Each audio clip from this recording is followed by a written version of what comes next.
تبارك الذي نزل الفرقان على عبده ليكون للعالمين نذيرا. أعوذ بالله من الشيطان الرجيم. بسم الله الرحمن الرحيم. وإذ قلنا للملائكة اسجدوا لآدم فسجدوا إلا إبليس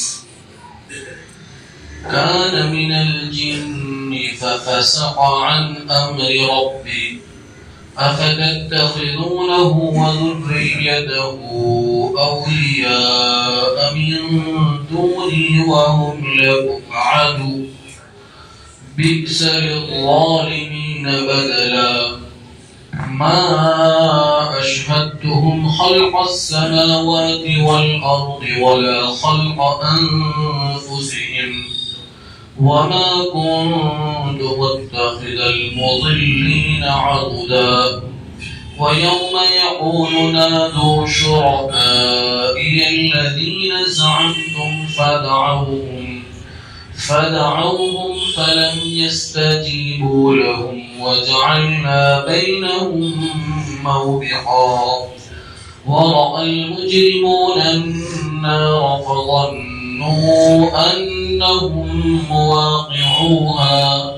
فظنوا أنهم مواقعوها ولم يجدوا عنها مصرفا.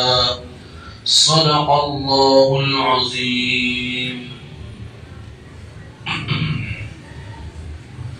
بزرگان محترم،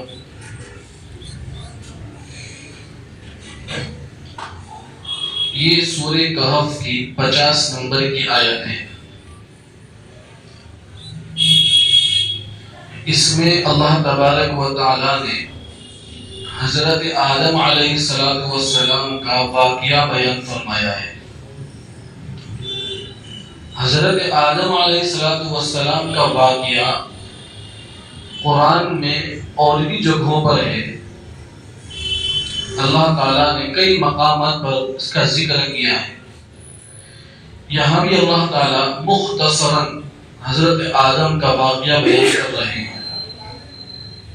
اللہ تعالیٰ ارشاد فرماتے ہیں، یاد کرو اس وقت کو جب ہم نے فرشتوں سے کہا کہ تم سب کے سب آدم کو سجدہ کرو، تو سب نے سجدہ کیا مگر ابلیس نے نہ کیا. وہ جناتوں میں سے تھا، اس نے اپنے رب کے حکم کی نافرمانی کی. اللہ تعالیٰ نے اس کائنات میں بے شمار مخلوقات کو پیدا کیا ہے. ان میں 3 مخلوق اونچے مرتبے والی ہے. ایک ہے فرشتے، دوسرے جنات اور تیسرے انسان. اللہ تعالیٰ نے سب سے پہلے اس کائنات میں فرشتوں کو پیدا کیا، دوسرے نمبر پر جنات کو پیدا کیا اور تیسرے نمبر پر اللہ تعالیٰ نے انسان کو پیدا کیا. انسان پیدائش کے لحاظ سے سب سے اخیر میں آیا ہے، لیکن اللہ تعالیٰ نے انسان کو اتنا اونچا مقام عطا فرمایا کہ بعض انسان تو فرشتوں سے بھی افضل ہیں. جیسا کہ ہمارا عقیدہ ہے کہ تمام انبیاء علیہم السلام یہ فرشتوں سے افضل ہیں. تو اللہ تبارک و تعالیٰ نے انسان کو آخر میں پیدا کیا، لیکن اشرف المخلوقات کا لقب دیا کہ تمام مخلوق میں یہ معزز مکرم ہے. پھر اللہ تعالیٰ نے حضرت آدم کو آسمانوں پر پیدا کیا اپنے دست قدرت سے اور اپنی طرف سے روح پھونکی. جب حضرت آدم علیہ السلام کا پترا تیار ہو گیا تو اللہ تعالیٰ نے تمام فرشتوں کو حکم دیا کہ تم آدم کو سجدہ کرو۔ آدم علیہ السلام کی حیثیت قبلے جیسی تھی، جیسے ہم سجدہ کرتے ہیں اللہ تعالیٰ کو لیکن ہمارا منہ قبلے کی طرف ہوتا ہے، ویسے ہی اللہ تعالیٰ نے اپنی ذات کو سجدہ کرنے کا حکم دیا لیکن قبلہ بنایا حضرت آدم کو، اس لیے کہ اللہ تعالیٰ حضرت آدم علیہ السلام کے علمی مقام کو ظاہر کرنا چاہتے تھے کہ اللہ تعالیٰ نے حضرت آدم کو وہ علم عطا فرمایا تھا کہ جو علم اللہ تعالیٰ نے فرشتوں کو بھی نہیں دیا تھا، تو ان کی علمی فوقیت کو اللہ تعالیٰ نے ظاہر کرنے کے لیے فرشتوں کو حکم دیا کہ اے فرشتوں تم آدم کو سجدہ کرو۔ تو تمام فرشتوں نے حضرت آدم علیہ السلام کو سجدہ کیا، اس میں مقربین فرشتے بھی آ گئے، حضرت جبرائیل علیہ السلام، حضرت اسرافیل علیہ السلام، حضرت میکائیل علیہ السلام، حضرت اسرائیل علیہ السلام، اور اس کے علاوہ چھوٹے بڑے ہر طرح کے فرشتوں نے حضرت آدم علیہ السلام کو سجدہ کیا، لیکن شیطان نے سجدہ نہیں کیا۔ شیطان کا معاملہ یہ ہے کہ حقیقت میں شیطان یہ جنات کی نسل میں سے تھا، جس طرح ہم سب کی جد امجد حضرت آدم علیہ السلام ہے، اسی طرح تمام جناتوں کی جد امجد جان ہے، اور یہ جنات کی نسل سے تھا، اور اللہ تعالیٰ نے جنات کو آگ سے پیدا کیا ہے، جس طرح اللہ نے انسان کو ہوا، پانی، آگ اور مٹی سے پیدا کیا، اور انسان کی پیدائش میں مٹی زیادہ ہے اور جنات کی پیدائش میں آگ زیادہ ہے، اور آگ بھی ایسی، قرآن کہتا ہے وَخَلَقَ الْجَانَّ مِن نَارِ السَّمُومِ کہ اللہ تعالیٰ نے اتنی باریک اور پتلی آگ سے جنات کو پیدا کیا کہ جو ہمیں اپنی آنکھوں سے نظر بھی نہیں آتی۔ ایک آگ تو وہ ہوتی ہے کہ ہم لکڑیوں کے ذریعے چولہے میں آگ لگاتے ہیں، وہ ہمیں نظر آتی ہے۔ ایک آگ وہ ہوتی ہے کہ ہم اپنے گیس میں چالو کرتے ہیں، لگاتے ہیں، وہ بھی نظر آتی ہے، لیکن گیس کی آگ یہ چولہے کی آگ سے زیادہ پتلی ہوتی ہے، اور جس آگ سے اللہ تعالیٰ نے جناتوں کو پیدا کیا وہ آگ اس سے بھی باریک اور پتلی۔ سخت گرمیوں کے زمانے میں لو چلتی ہے، لو یہ آگ ہے جو ہمیں نظر نہیں آتی، اور یہ لو اتنی خطرناک چیز ہے کہ انسان کو بیمار کر دیتی ہے، اور بعض مرتبہ سخت لو کی وجہ سے انسان مر بھی جاتا ہے۔ تو اللہ تعالیٰ نے جنات کو لو والی آگ سے، ایسی آگ سے جو انسان کو دکھائی نہیں دیتی، اس سے پیدا کیا ہے۔ اور آپ غور کریں گے کہ جنات کے لفظ میں چھپنے کا معنی ہے، یعنی وہ مخلوق جو انسان کی آنکھوں سے چھپی ہوئی ہے۔ اسی لیے جنت کو جنت کیوں کہتے ہیں کہ جنت کی نعمتیں انسان کی آنکھوں سے چھپی ہوئی ہے، ہمیں معلوم نہیں ہے۔ اسی طرح پاگل آدمی کو عربی زبان میں مجنون کہتے ہیں، یعنی کہ جس کی عقل چھپ گئی ہے۔ تو جنات کو اللہ تعالیٰ نے ایسی باریک اور پتلی آگ سے پیدا کیا ہے کہ وہ آگ ہمیں نظر نہیں آتی۔ اور یہ جو جنات، یہ شیطان جو تھا وہ جنات کی نسل میں سے تھا، وہ اللہ تعالیٰ کی بہت عبادت کرتا تھا، اللہ کا ذکر بہت کرتا تھا، اس نے اتنا اونچا مقام حاصل کر لیا تھا کہ وہ فرشتوں کی صف میں پہنچ گیا تھا۔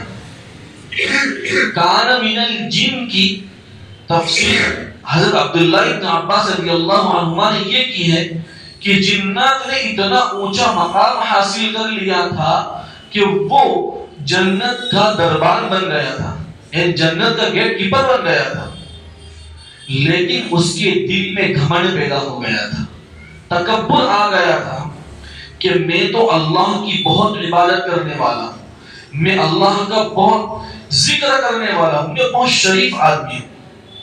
یہ گھمنڈ بہت خطرناک چیز ہے. آدمی کو عبادت کا جب گھمنڈ آ جاتا ہے پھر آدمی کو کوئی چیز نظر نہیں آتی، اور یہی گھمنڈ اس کی عبادت کو ختم کرنے کے لیے کافی ہے. اسی لیے حضرت مولانا الیاس صاحب رحمۃ اللہ علیہ نے 6 نمبر کے اندر علم اور ذکر دونوں کو ساتھ میں رکھا ہے، اس لیے کہ وہی ذکر فائدہ دے گا جو علم کے ساتھ ہوگا، اور وہی علم فائدہ دے گا جو ذکر کے ساتھ ہوگا. یعنی ذکر بغیر علم کے، علم بغیر ذکر کے یہ فائدہ نہیں پہنچا سکتا. اللہ تبارک و تعالیٰ کو معلوم تھا کہ شیطان کے دل میں گھمنڈ ہے عبادت کا، اللہ جانتے تھے، لیکن اللہ تعالیٰ لوگوں کے سامنے ظاہر کرنا چاہتے تھے. اس لیے اللہ تعالیٰ نے فرشتوں کو حکم دیا کہ اے فرشتوں آدم کو سجدہ کرو، اور یہ شیطان بھی فرشتوں کی صف میں پہنچ گیا تھا تو یہ سجدے کا حکم اسے بھی کیا گیا، لیکن شیطان کے گھمنڈ نے اسے اللہ کے حکم ماننے سے روک دیا، اسے سجدہ نہیں کیا. یہ بہت خطرناک چیز ہے. حضرت عبداللہ ابن عباس رضی اللہ عنہما فرماتے ہیں کہ انسان جو معمولی گناہ کرتا ہے وہ معمولی گناہ کے اوپر اللہ کی طرف سے توبہ کی توفیق مل سکتی ہے، لیکن انسان جو گناہ گھمنڈ اور تکبر کی وجہ سے کرتا ہے اس گناہ کے اوپر اللہ رب العزت کی یہاں سے توبہ کی توفیق نہیں مل سکتی. اسی لیے حدیث میں آتا ہے کہ لا يدخل الجنة من كان في قلبه مثقال ذرة من كبر، کہ وہ آدمی جنت میں داخل نہیں ہو سکتا کہ جس کے دل میں ذرہ برابر گھمنڈ ہو، کبر ہو. کہ وہ آدمی جنت میں داخل نہیں ہوگا جس کے دل میں گھمنڈ ہے، وہ پہلے جہنم میں جائے گا، جہنم کی آگ سے اس کے دل کا گھمنڈ صاف ہوگا. یہ گھمنڈ، یہ تکبر ہم سے ختم کیسے ہوگا؟ یہ بہت خطرناک بیماری ہے.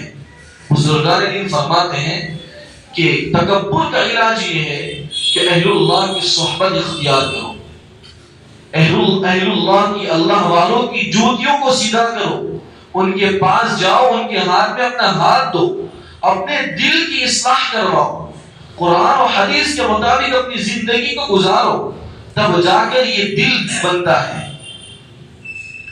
تو یہ شیطان کو جس چیز نے اللہ کا حکم ماننے سے روکا وہ اس کے دل کا گھمنڈ تھا.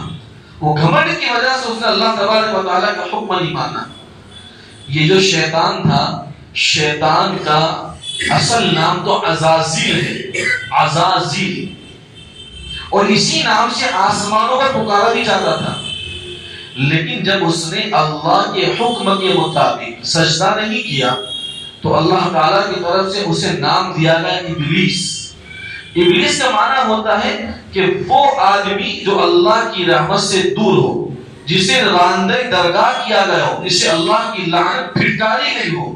یہ ابلیس جو ہے اس کا صفت ہی نام ہے، اس کا اصل نام تو عزازیل ہے.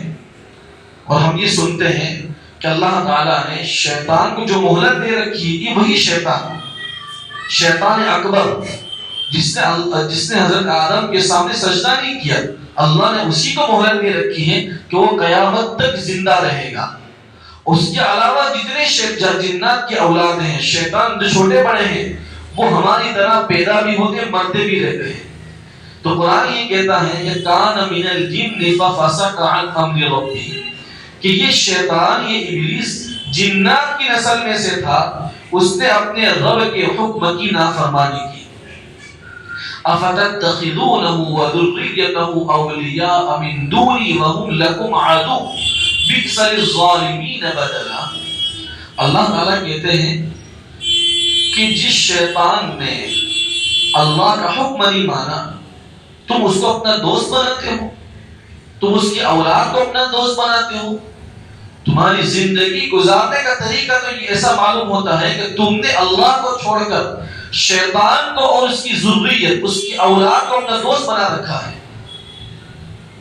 حدیث میں آتا ہے کہ شیطان کی اولاد کیا ہے؟ شیطان کی اولاد اس کی دم یعنی اس کی پچھڑی ہے. شیطان اپنی دم کو اپنی شرمگاہ میں ڈالتا ہے تو اس کے اندر سے انڈے نکلتے ہیں، اور ایک انڈے سے شیطان کی پوری جماعت پیدا ہوتی ہے.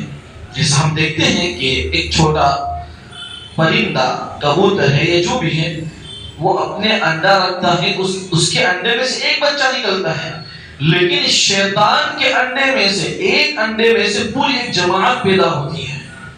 اور دوسری روایت میں یہ آتا ہے کہ حضور صلی اللہ علیہ وسلم نے ارشاد فرمایا کہ تم صبح سویرے بازار میں مت جایا کرو اور شام کے آخری وقت میں بازار مت جایا کرو، یعنی شام کے آخری وقت میں بازار سے مت نکلو. اسی حدیث میں آگے چل کر آپ صلی اللہ علیہ وسلم نے فرمایا اس لیے کہ شیطان اپنے انڈے بازار میں رکھتا ہے. اگر تم صبح سویرے بازار میں جاؤ گے تو اس کے انڈے تمہارے جسموں سے لگیں گے جو تمہیں گمراہ کر دیں گے. اور شام میں سب سے آخر میں مت نکلو کہ وہ شیطان کے انڈے رکھنے کا وقت ہے. اس سے معلوم یہ ہوا کہ صبح سویرے بازار جانا اور شام میں سب سے آخر میں نکلنا یہ حدیث میں ناپسند کیا گیا ہے. اس کے مقابلے کے اندر آپ دیکھیے کہ صبح سویرے مسجد میں جانا اور رات میں سب سے آخر میں نکلنا یہ حدیث میں پسند کیا گیا ہے، اس لیے کہ بازار یہ شیطان کی جگہ ہے اور مسجد یہ رحمان کی جگہ ہے. ایک حدیث میں حضور صلی اللہ علیہ وسلم نے ارشاد فرمایا احب البلاد الی اللہ مساجدها، کہ روئے زمین پر جتنی زمینیں ہیں، جتنی جگہیں ہیں، ان تمام میں اللہ تعالیٰ کے نزدیک پسندیدہ جگہ یہ مسجد ہے. اور آگے حضور نے فرمایا وَأَبْغَضُ الْبِلَادِ إِلَى اللَّهِ أَسْوَاقُهَا، اور اللہ تعالیٰ کے نزدیک مبغوض ترین جگہ بازار ہے، اس لیے کہ بازار شیطانوں کے گھر ہے. اس لیے فرمایا کہ تم صبح سویرے بازار میں نہ جایا کرو اور شام میں سب سے آخر میں بازار سے نہ نکلو، اس لیے کہ شیطان اپنے انڈے بازار میں رکھتا ہے. اور پھر کہ بھائی شیطان کے اولاد کے اندر وہ لوگ بھی ہیں جو شیطان کے مددگار ہیں. شیطان کے مددگار کون ہیں؟ کہ جو لوگ دوسرے انسان کو گمراہ کرتے ہیں یا گمراہ کرنے کا ذریعہ بنتے ہیں، وہ کیا ہیں؟ شیطان کی اولاد ہیں، وہ شیطان کے ایجنٹ ہیں، وہ شیطان کے چہرے چپاٹے ہیں. چاہے پھر وہ فلم اسٹار کیوں نہ ہو، چاہے وہ کرکٹر کیوں نہ ہو، چاہے وہ دنیا کے کوئی بھی ایسا ہو جو دوسرے انسان کو گمراہ کرے، وہ شیطان کی اولاد ہے. کیوں؟ اس لیے کہ شیطان نے قرآن میں اللہ نے اس کی بات کو نقل کیا ہے، جب حضرت آدم علیہ السلام کو سجدہ نہیں کیا تو اس نے اللہ کو کہا اللہ اس کی اولاد کو، اس کی نسل کو میں گمراہ کروں گا، وَلَأُضِلَّنَّهُمْ وَلَأُمَنِّيَنَّهُمْ، کہ میں آدم کی نسل کو، اس کی اولاد کو ہر سمت سے آ کر میں اسے گمراہ کر دوں گا، ہلاک کر دوں گا. اور شیطان بھی بڑا چالاک ہے، وہ ہر آدمی کے پاس اسی کے بھیس میں آتا ہے. عابد کے پاس عبادت گزار کے بھیس میں آتا ہے، عالم کے پاس علم کی روشنی میں آتا ہے، اور اسی طریقے سے عام آدمی کے پاس وہ اپنا الگ انداز لے کر آتا ہے. لیکن ان تمام چیزوں کے اندر اگر شیطان کے مکر و فریب سے کوئی چیز بچا سکتی ہے وہ علم ہے. جب آدمی کے پاس قرآن و حدیث کا علم ہوگا تو شیطان کے مکر و فریب سے اس کے داؤ پیش سے انسان بچ جائے گا. حدیث میں ہے حضور نے فرمایا فقیہ واحد اشد علی الشیطان من الف عابد، کہ ایک ماہر عالم، ایک ماہر زبردست فقیہ شیطان پر ہزاروں عابد سے زیادہ بھاری ہے، وہ اسے گمراہ نہیں کر سکتا شیطان اس کو. تو یہ اللہ تعالیٰ یہ کہتے ہیں کیا تم اب بھی شیطان کو اور اس کی اولاد کو اپنا دوست بناؤ گے مجھے چھوڑ کر؟ وَهُمْ لَكُمْ عَدُوٌّ، حالانکہ شیطان اور اس کی اولاد تمہاری دشمن ہیں. تو تمہارا دوست کون ہونا چاہیے؟ تمہارا دوست تو اللہ ہے. قرآن میں اللہ کہتے ہیں اللہ ولی الذین آمنوا، کہ اللہ ایمان والوں کا دوست ہے. یخرجہم من الظلمات الی النور، کہ اللہ تعالیٰ اپنے ماننے والوں کو، اپنے دوستوں کو کفر کی تاریکیوں سے نکال کر ایمان کے نور کی طرف لے جاتے ہیں. والذین کفروا اولیاءهم الطاغوت، کہ جن لوگوں نے اسلام کا انکار کر دیا، جو کافر ہیں، وہ شیطان کے دوست ہیں. یخرجہم من النور الى الظلمات، شیطان کا کام کیا ہے کہ شیطان لوگوں کو ایمان کے نور سے نکال کر ظلمت کفر کی تاریکیوں میں لے جاتا ہے. تو یہ کہ اللہ کہتے ہیں کہ تم دوست بنانا چاہتے ہو تو اللہ کو دوست بناؤ، اس لیے کہ اللہ تعالیٰ ایمان والوں سے محبت کرتے ہیں اور ایمان والے اللہ تعالیٰ سے محبت کرتے ہیں. بئس للظالمین بدلا، کہ ظالموں کے لیے بہت برا بدل ہے، یعنی انہوں نے اللہ کو چھوڑ کر شیطان کو اور اس کے اولاد کو دوست بنا رکھا ہے، حالانکہ اس کے مقابلے میں ان کا دوست اللہ تعالیٰ ہونا چاہیے. آگے اللہ تعالیٰ فرماتے ہیں ما اشہدتہم خلق السماوات والارض ولا خلق انفسہم وما کنت متخذ المضلین عضدا، کہ میں نے نہ آسمان و زمین کے پیدا کرنے کے وقت ان کو بلایا تھا، نہ خود ان کافروں کو پیدا کرنے کے وقت میں نے ان کو بلایا تھا. آیت کریمہ کا مطلب یہ ہے کہ جب تم نے شیطان کو اور اس کی اولاد کو اپنا دوست بنا لیا ہے، ان کی حالت یہ ہے کہ میں نے اتنے بڑے بڑے آسمان بنائے، اتنی بڑی زمین بنائی، اور خود ان کافروں کو میں نے جب پیدا کیا تو میں نے ان کو نہیں بلایا تھا. دوستی کا تقاضا تو یہ ہے کہ تم اس کو دوست بناؤ جو تمہارا خالق ہو، جو تمہارا مالک ہو، جو تمہارا مددگار ہو. یہ شیطان، یہ اس کی اولاد، یہ اس کے ایجنٹ، یہ تمہاری مدد نہیں کر سکتے. اور اللہ تبارک و تعالیٰ تو بے نیاز ہے. اللہ تعالیٰ نے جب زمین و آسمان کو بنایا، مخلوق کو پیدا کیا، تو فرشتوں کو نہیں بلایا. تو فرشتے تو اللہ کی فرما بردار مخلوق ہے، تو چہ جائے کہ اللہ تعالیٰ ان شیطان کو بلاتے ہیں. آگے اللہ فرماتے ہیں وَمَا كُنْتُ مُتَّخِذَ الْمُضِلِّينَ عَضُدًا، اور میں گمراہ کرنے والوں کو اپنا مددگار نہیں بناتا. وَيَوْمَ يَقُولُ نَادُوا شُرَكَائِيَ الَّذِينَ زَعَمْتُمْ فَدَعَوْهُمْ فَلَمْ يَسْتَجِيبُوا لَهُمْ وَجَعَلْنَا بَيْنَهُمْ مَوْبِقًا. اور جس دن اللہ تعالیٰ کافروں سے فرمائے گا، کس دن؟ قیامت کے دن. نَادُوا شُرَكَائِيَ الَّذِينَ زَعَمْتُمْ، کہ تم پکارو میرے ان شریکوں کو جن کو تم نے میری خدائی میں شریک سمجھ رکھا تھا. فَدَعَوْهُمْ، تو وہ ان کو پکاریں گے. فَلَمْ يَسْتَجِيبُوا لَهُمْ، وہ ان کی پکار کا جواب نہیں دیں گے.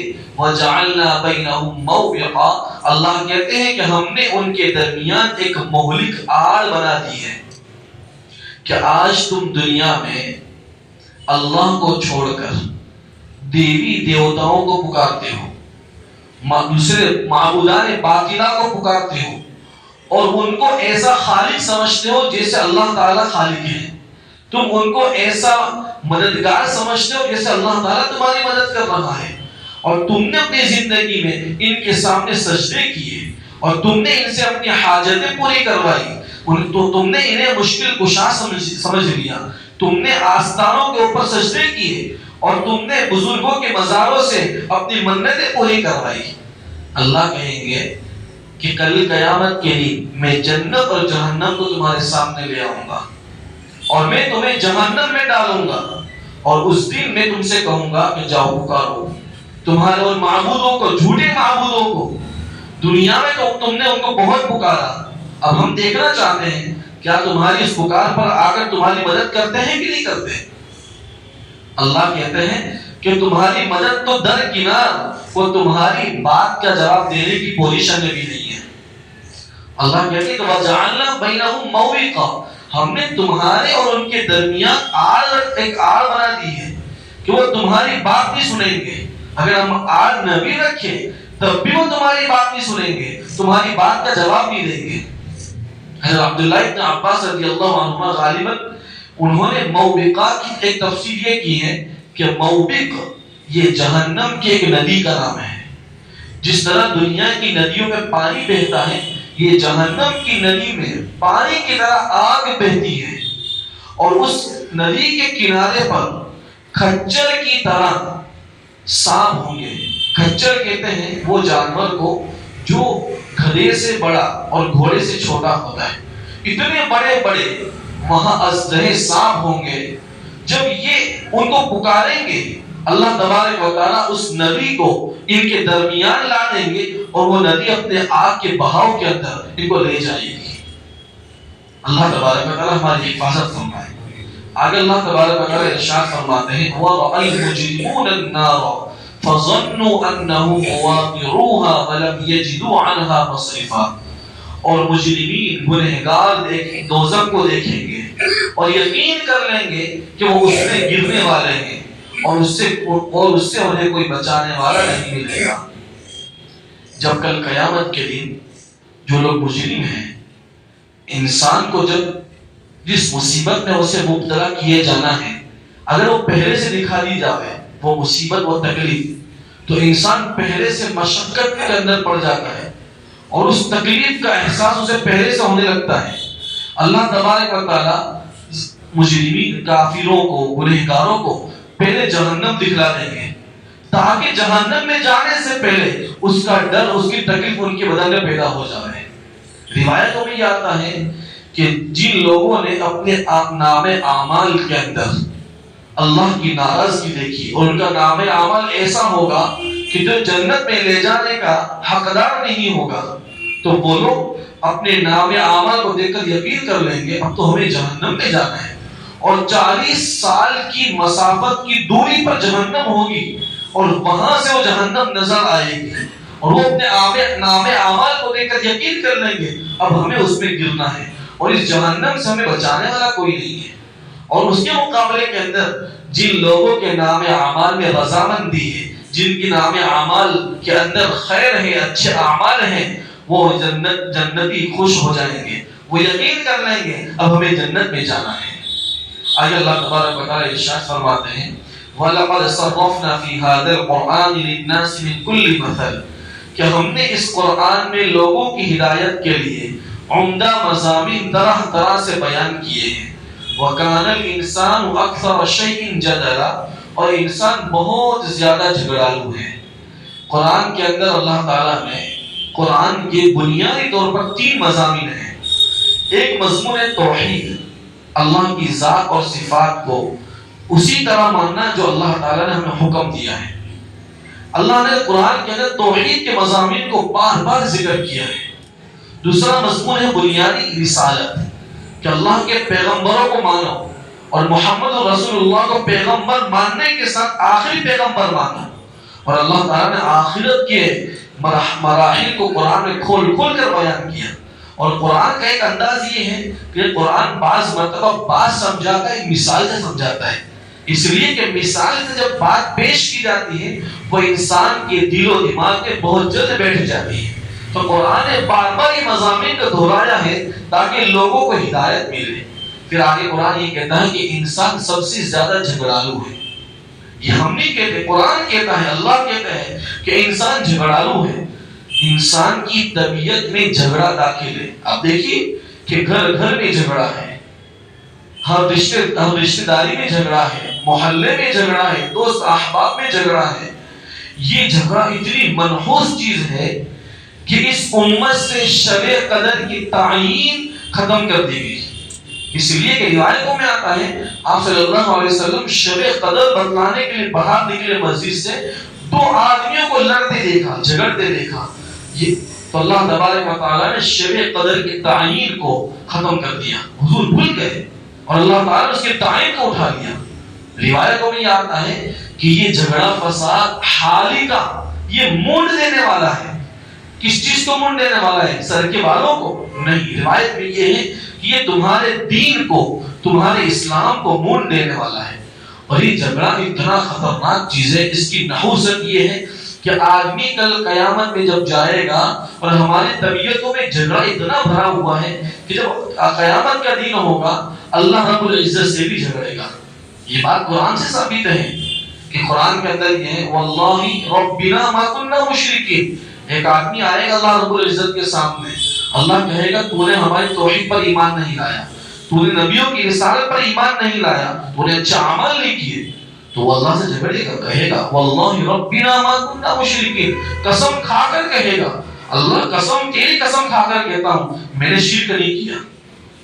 وہ نام اعمال کو جھٹلا دے گا، فرشتوں کی گواہی کو جھٹلا دے گا، لوح محفوظ کو جھٹلا دے گا، اس وقت اللہ تبارک و تعالیٰ اس کی زبان کے اوپر تالا ڈال دیں گے۔ قرآن کہتا ہے الیوم نختم علی افواہہم وتکلمنا ایدیہم وتشہد ارجلہم بما کانوا یکسبون۔